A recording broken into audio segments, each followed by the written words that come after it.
An adventure at Brownville. There was only one school in Brownville, and I was the only teacher. Brownville was a small town and had few young people, but many visitors stayed there in the summer. Brownville has some of the finest views in the state of California. The town lies between hills that are covered in beautiful, colorful trees. In the hills, the air is fresh and clear. Many visitors came to Brownville to improve their health. They walked on the hills and breathed the good, clean air. I saw many of these visitors because I lived in a boarding house. In summer, the house was full of guests and I talked to most of them. I ate breakfast and supper in the boarding house and spent the rest of the day at the school. The school was not far away. It was on the other side of a hill. The distance by road was about 1.5 miles, but I knew a shorter way. I could walk over the top of the hill in 15 minutes. There was a path that ran through the forest on the hill. I came back along this forest path late one evening. It was the last day of term. Tomorrow, the students' vacations would begin. I had stayed late at the school because I had been writing reports about the students. The sun was going down in the sky. Its golden light shone through the trees and made long dark shadows. I was tired. I sat down on an old, fallen tree and looked at the sun setting in the darkening sky. It was calm and peaceful in the forest. Suddenly I heard voices. One was a woman's voice, and she sounded angry. The second voice belonged to a man. It was a deep and musical voice, the voice of a singer. I could not see who was speaking, but I could hear the words clearly. "Don't threaten me," the man said. "You can do nothing. Don't try to change anything or you'll both suffer." "What do you mean?" said the woman's voice angrily. It was a cultivated voice. She spoke clearly and well. "Do you mean that you'll murder us?" The man did not reply.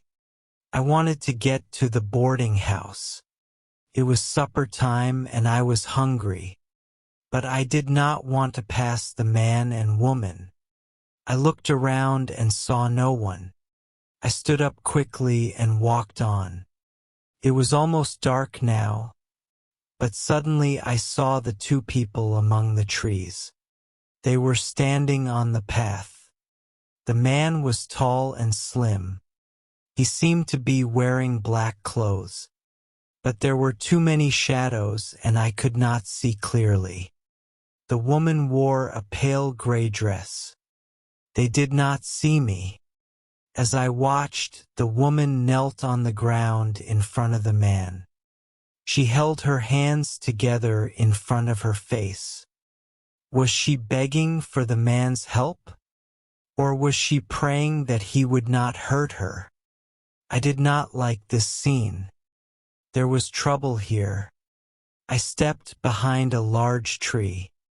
When I looked at the path again, the man and woman had disappeared. I walked on until I saw the light of the lamps shining from the windows of the boarding house.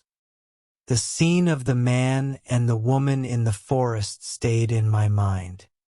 It had made me feel unhappy and uncomfortable. I saw some new guests at breakfast the next morning. A young woman sat at a table opposite mine, but she was not the woman who I had seen last night. Then a younger lady entered the dining room. The two young women looked very similar, and they were both extremely pretty. When the second young lady spoke, I recognized her voice immediately. I had heard it in the forest. The two ladies were sisters. I guessed that they were about 18 and 20 years old. I finished my coffee and left the dining room quickly. We were the only people in the room, and I did not want to listen to their private conversation. That would be rude, and I did not want them to notice me. I did not see the tall, slim man, but I heard him. He was in the garden of the boarding house. As I had guessed, he was a singer. He was practicing his singing. He was singing La Donna e Mobile song from Verdi's opera, Rigoletto. The singer had a very good, strong voice. Maybe it was too good. Why was he in a simple boarding house in Brownville and singing in this way? This was strange. Did he want the guests to admire his voice? I walked away quickly. When I returned to the boarding house later, I saw the elder sister. She was standing in the garden with the singer. He was dressed in black clothes. His back was turned toward me, so I could not see his face. Brownville was a small town, and it had no theaters or restaurants. So, when the people of Brownville finished their work, they enjoyed gossiping. I enjoyed gossiping too. Who were these unusual visitors, and what was their story? The singer was talking easily to the younger woman. I guessed that they knew each other well. When I came into the garden, he stopped talking and turned around. He looked straight at my face. The man was not young. I guessed that he was about 50 years old. His face was extremely handsome. His hair was thick and black as the clothes that he wore. And the clothes were very fine. They were smart, fashionable, and well-made. They looked expensive. He could not have bought clothes like these in Brownville. I had seen pictures of opera houses in the fashionable cities of Europe. This man reminded me of the men in those pictures. The man looked at me as if he knew the thoughts in my head. Did he know what I was thinking? The expression on his face was not angry or frightening. But I suddenly felt afraid. Why? I could not explain it. I only knew that I was afraid of this dark and handsome man. He was dangerous. I did not like him. He put his hand on the young woman's arm and turned her away. Then they stepped inside the boarding house and disappeared. Neither of them spoke to me. The landlady of the boarding house always liked to gossip. She always had the latest news and was happy to talk about it. So I asked her about the new guests. The two girls are Pauline and Eva Maynard, and they've come from San Francisco, the landlady said. Pauline is the older sister. The man's name is Richard Benning. He is their guardian. He has taken care of the girls since their father died. Soon, when the girls are 21, they'll have their father's money. Meanwhile, Eva isn't well. Mr. Benning believes that the good air of Brownville will improve her health. Mr. Benning takes very good care of the two girls, the landlady went on. He spends a lot of money on them and on himself. But maybe he's spending their father's money. It was now my summer vacation. I did not have to go back to the school for several weeks. I walked on the hills and enjoyed the views and the fresh air. I often met Richard Benning and the two girls walking on the hills too. They seemed to be very happy together. Then I remembered the strange words that I had heard one of the sisters say. "Do you mean that you'll murder us?" Why had Eva Maynard said this? For a short time, I forgot those frightening words. Then one morning, the people of Brownville were all talking about a tragedy. Something terrible had happened in their town. Pauline Maynard, the elder sister, had died. Many people came to the boarding house to say a few kind words. I went into the sitting room. Eva Maynard was standing beside the body of her dead sister, and she was weeping. Pauline Maynard was lying in a wooden coffin. Her face was extremely pale. She looked as if she were asleep. A crowd of people stood in the doorway of the sitting room and stared at the scene. Suddenly, Richard Benning pushed his way through the crowd and entered the room. He tried to hold Eva's hand, but she pulled it away. She stood up and cried out. "It's you," she shouted. "You've done this. You. She doesn't know what she's saying," Richard Benning said in a soft voice. "She's had a terrible shock. She's upset." Benning moved toward Eva, but she stepped away from him. He did not try to touch her hand again. Instead, he moved his hand in front of her face slowly once. Immediately Eva's eyes closed and she stood still. Then Benning held her hand and put his other arm around her shoulders. Suddenly she began to weep again. Then Benning gently led the young woman out of the room. A few days later, there was an inquest in Brownville.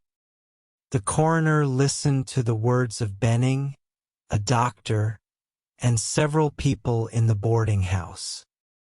Then he wrote these words on Pauline's death certificate: cause of death, heart disease. They thought that Pauline had died suddenly because her heart was weak. Benning sent for an undertaker from San Francisco. The undertaker took Pauline's body back to the city and she was buried. Neither Benning nor Eva went to the dead girl's funeral. Many of the people of Brownville thought that this was wrong and strange. "Poor Eva," the landlady said to me. "Her health is not good. Mr. Benning is worried. He doesn't want to take her back to San Francisco. Her health might become worse if she goes to the city. It's better for her to stay here in Brownville."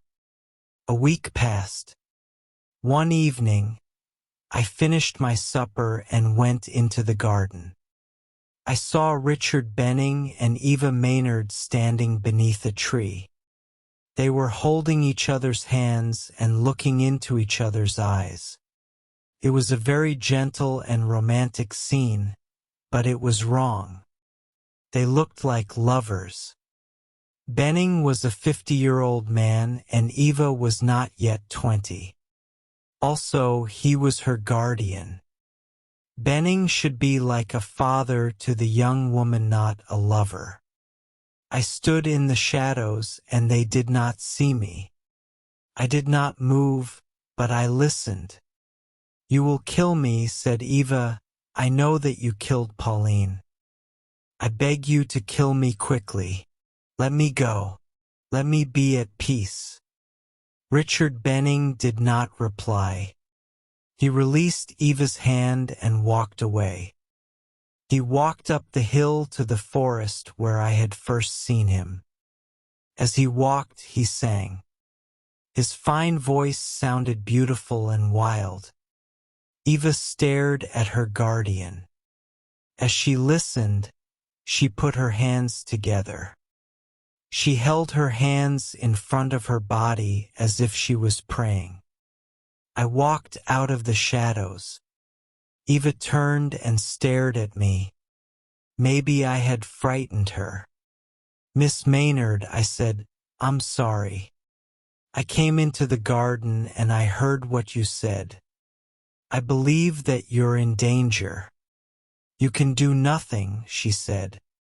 Her voice was soft and she had a strange expression on her face. Her eyes were large and bright. Was she ill? Or maybe she was dreaming. I gently held Eva's hand. You seem to be asleep, I said. You must wake up. You said that Benning killed your sister. You said that he'll kill you too. Will you tell me about it? I'll try to help you. You can't help me, said Eva. We'll be here for only a day or two more. Then we'll go away, far away. I ask you to be silent. You mustn't talk about anything that you've seen or heard here. But this is crazy, I said. I'm sure that you're in danger. I must tell the police. Eva woke up a little when she heard this. Her expression changed. She became cold and polite. This is my business, not yours, she said. But your sister died here in Brownville, I said. And she died suddenly. Now you are in danger. The people of Brownville might be in danger too. You must tell me what happened. Didn't you love your sister? Yes, I loved her, said Eva. But I love him more. Do you think that the police will believe you? You heard a secret conversation.